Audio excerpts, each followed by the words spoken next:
silenciosa em muitos casos.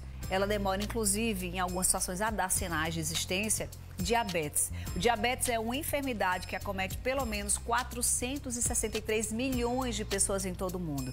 E segundo a Federação Internacional de Diabetes, a IDF, o Brasil é o terceiro país com mais casos entre as crianças e adolescentes. Então, para falar sobre esse assunto, a gente convidou a endocrinologista pediatra, falar devagar para não errar, a doutora Eugênia Montenegro. Doutora Eugênia, boa tarde, seja bem-vinda ao Com Você. Boa tarde, Fernanda. Mais um prazer estar aqui com vocês mais uma vez. A alegria é nossa. Doutora, quando a gente fala em diabetes, a gente sempre associa ao adulto, né? A gente dificilmente acha que vai falar ou tocar no assunto e encontrar uma pessoa que traga diabetes em criança. Mas quando a gente traz que o Brasil é o terceiro país no mundo com o número de pessoas, de crianças e adolescentes em diabetes, é uma realidade que só a gente que muitas vezes não tem na família acha que não está perto da gente, né, doutora? Então, na verdade é porque a fisiopatologia do diabetes tipo 2 do adulto é bem diferente da infância. Diferente do tipo 2, é o que é um diabetes prevenível, evitável, o tipo 1 não é. Diminuir a ingesta de doces, melhorar hábitos de vida, não vão evitar que o tipo 1 apareça. Entendi. Porque é uma doença autoimune. A criança nasce com a predisposição de desenvolver o diabetes, assim como o lúpus, assim como o hipotiroidismo autoimune e tantas outras doenças autoimunes que a gente lida. Então, não há culpa no tipo 1. Ele iria acontecer em algum momento da infância, adolescência ou adulto jovem, em um momento de descompensação, em uma infecção, em uma fragilidade que o organismo está passando, o diabetes tipo 1 se manifesta. Quais são os primeiros sintomas na criança? A gente costuma dizer que 4 P's chamam nossa atenção. A poliúria, que é o aumento da frequência e da quantidade de urina no dia. Certo. A polidipsia, que é o aumento da sede. A polifagia, que é o aumento da fome, e a perda de peso. Entendi. Então, esses 4 P's marcam o início do quadro do diabetes tipo 1. Xixi, fome, sede E perda de peso. E perda de Come peso. e não engorda. Entendi. Que esquisito, o menino tá comendo tudo. E cadê que esse peso não sai do canto? Ele tá perdendo. Desconfie, tem algo a mais. Tem fator hereditário aí cruzado? No tipo 1, não. A não ser que sejam gêmeos univitelinos. Mas no tipo 1, nós não vamos encontrar hereditariedade. Essa expressão pré-diabetes existe? No caso das Pro crianças? tipo 2, sim. Sim. Pro tipo 1, não. Nas- Ele não dá aviso prévio, ele não é insidioso. Ele é agudo, ele é de repente, porque quando o tipo 1 se instala, 90% do pâncreas já está falido. Nossa. Não tem volta. Não tem volta. Eu vou aproveitar que a doutora Eugênia está aqui e trazer para o nosso papo uma mãe. É a Josiane. A Josiane descobriu que o filho dela, o João Vitor, de 3 anos, tinha diabetes. E foi justamente numa situação como essa. Ela começou a observar mais xixi. Vamos trazer a Josiane para cá? Oi, Josiane, boa tarde. Me dá aqui ela na tela. Oi, olha o João aí do lado. Olá. Boa tarde, tudo bem? Dá tchau pra tia. Oi, João, que lindo que você tá. Josiane, eu tô falando de uma história de 3 anos atrás, não? Isso. Ele tinha 3 anos quando foi diagnosticado. Hoje ele tá com 6. Você começou a observar o quê? Fazia mais xixi? O que é que você achou que notou aí? Fernanda, ele fazia muito xixi, ele era uma criança de 3 anos e ele chegava aí 10 vezes ao banheiro em questão de 1 hora. E bebia muita água. Teve um dia que eu me assustei porque ele chegou da escola e ele bebeu quase 2 litros de água em bola só. Vamos dizer assim. Ele saiu bebendo água e eu fiquei super preocupada. Aquilo ali já... Eu fiquei aterrorizada, porque não é normal, né? É normal a criança beber água, mas essa quantidade não, né? Josiane, mas passou pela sua cabeça em algum momento que pudesse ser diabetes? Em nenhum momento, Fernanda. O que a gente sabe, não tem uma criança tipo 1 em casa, a tia diabetes tipo 2 ou a gestacional. Então, não passou pela minha cabeça isso. O que eu pensava era que ele estava tomando um antialérgico e no antialérgico, na bula, tinha assim, que poderia deixar a boca seca. Então, eu imaginei, ele está com a boca seca, por isso ele está tomando mais água. Mas em nenhum momento passou pela minha cabeça que poderia ser diabetes, em nenhum momento. Doutora Eugênia vai agora participar desse papo também aqui com a gente. É muito comum isso que a Josiane está trazendo. Confundir com outros sintomas ou atribuir a outras situações. Por isso que mascara tanto, né, o diagnóstico. Mascara. Por isso que quando chega numa emergência, que faz a glicemia capilar ponta de dedo, enquanto chega a sanguínea, que encontram valores de 400, 500. Nossa, como é que meu filho estava assim dentro de casa? Como é que não tinham outros sinais? Às vezes, quando o quadro abre com uma cetoacidose diabética, que é o quadro mais agudo que leva a criança a uma internação, às vezes até uma UTI,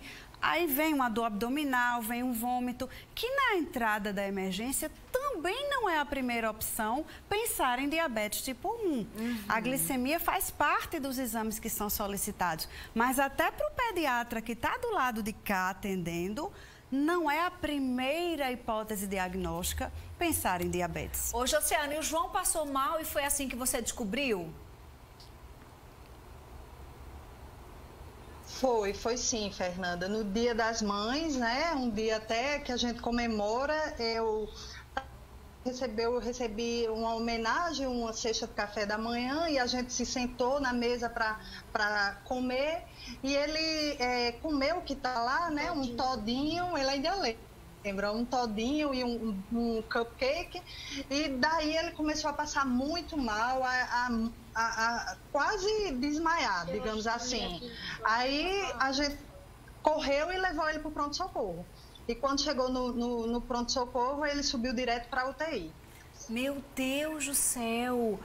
Quando chegou no pronto-socorro, algum médico, alguém acreditou que pudesse ser diabetes ou atribuiu a questão, sei lá, alimentar, infecção, alguma coisa assim, Josiane?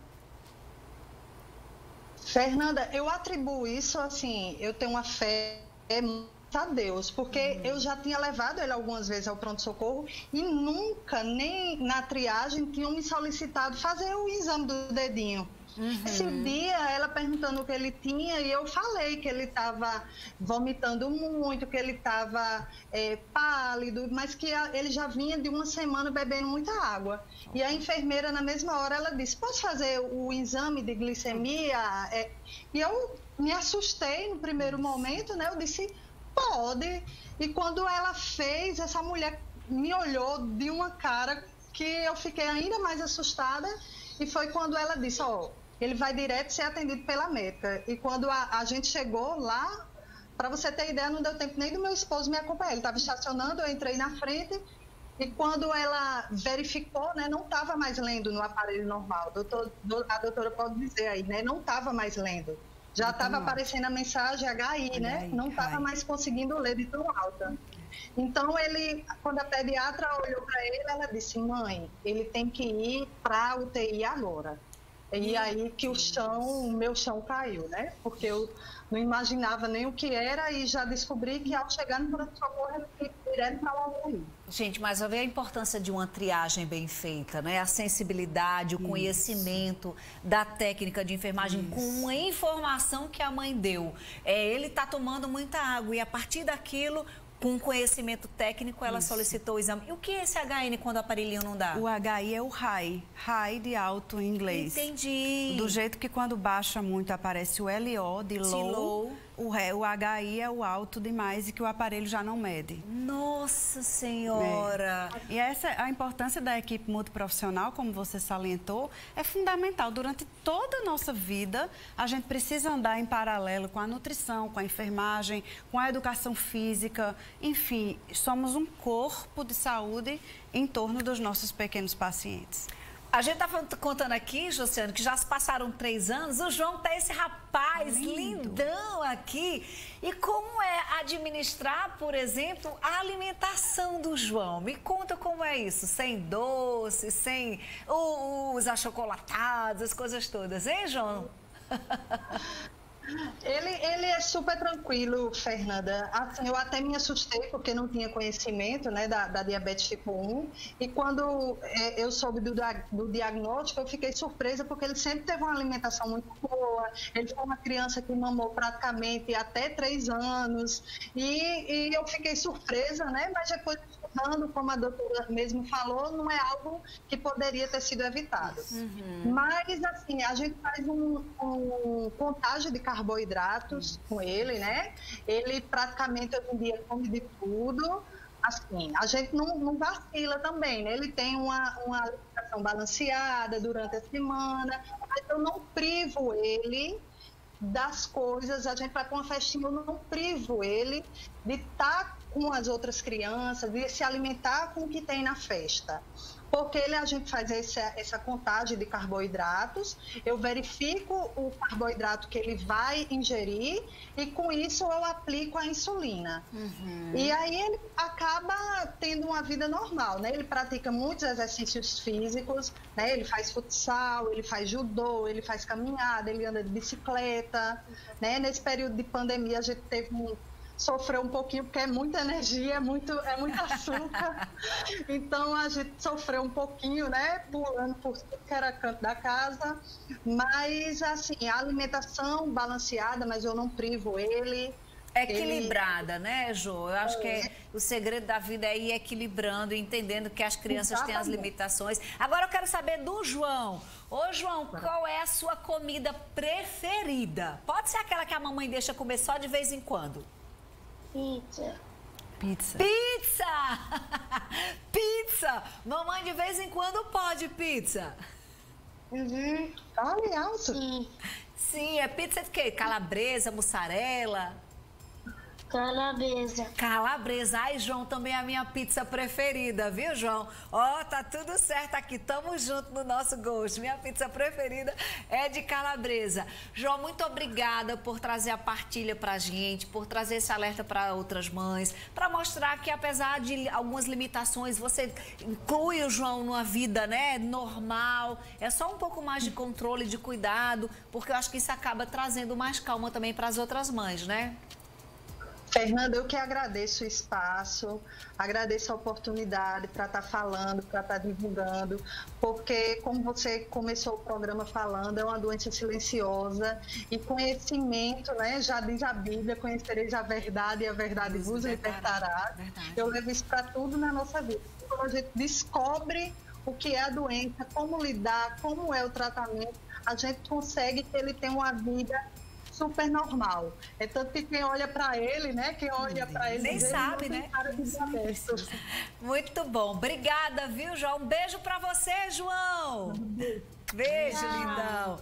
Ô, doutora, ela trouxe pra gente um relato muito, assim, de tranquilidade, porque quando recebe, ela até comentou isso, quando recebeu o diagnóstico, ficou muito espantada, é um choque. O chão some, né? É, e aí ela diz, não, hoje é assim. Como é? A partir do momento do diagnóstico, como é a conduta? Então, essa internação é até importante para que as famílias voltem a pôr o pé no chão, tenham uma entrevista com a nutrição, com a endocrinologia que vai segui-lo, enfim, entendam um pouco o que é tudo aquilo que está acontecendo, que a vida vai seguir com algumas modificações, mas que não vai perder qualidade de vida. Nossos encontros são a cada 3 meses, nossos, que eu digo, da equipe de saúde com o paciente em nível de ambulatório, consultório. Então, eles aparecem a cada 3 meses, exames atualizados, doses de insulina são revisadas, as novas tecnologias chegaram para ficar, para realmente melhorar a qualidade de vida. Insulina injetável? Insulina sempre subcutânea, sempre injetável. Aquela canetinha que a canetinha, a agulha de insulina, que é aquela coisa no subcutâneo, não vai sangrar. É questão de adaptação. Hoje a gente já tem o aparelhinho que mede a glicemia, a gente já existe um lançamento que é sem furo. Então, um aparelho que você prega no intestício, do tamanho de um band-aid redondinho, de uma moeda, e aí passa o sensor na frente e faz uma leitura como um código de barra. Muito bacana. Esse aparelho nos dá como está a glicemia ao invés do furinho do dedo. Entendi. Então, já é um furo a menos que o diabético precisa ter durante o dia. quanto mais medidas são feitas ao longo do dia, melhor o ajuste de insulina que é realizado.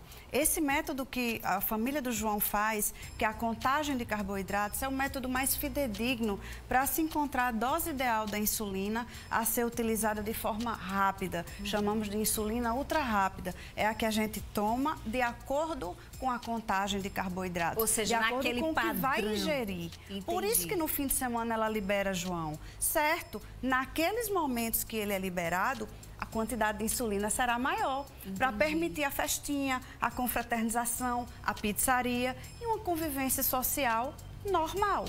Muito bom, gente. Traz mais alívio, traz mais esperança, mais normalidade. Isso. E um alerta para as mães que ficam achando que a criança está comendo muito. Ai, graças a Deus ele está comendo muito. Mas preste atenção, né? Porque às vezes comer muito, como a gente já viu aqui no início da nossa entrevista, pode ser o sinal de alerta. Tomar muita água pode ser sinal de alerta. Fazer muito xixi, sinal de alerta também. Doutora Eugênia, a gente adora trazer a senhora aqui no programa. Dá o Instagram dela aí, olha aí. Doutora.Eugênio Montenegro. Você vai lá e tem muitas postagens legais. Obrigada, viu, meu Só amor? agradecer por esse Novembro Azul, que é o alerta ao diabetes, ter recebido mais uma vez esse convite de vocês. Tão agradável como todos os anos. A alegria nossa, a gente está aqui mesmo para fazer o nosso papel, diabetes para os adultos, também para as crianças, um alerta geral e uma calma também que a gente precisa. Mensagem positiva, otimista, é isso que a gente precisa. As mães e os pais, né? Um beijo, meu amor. Obrigada, viu? Beijo. Bom demais esse papo, não foi? E é bom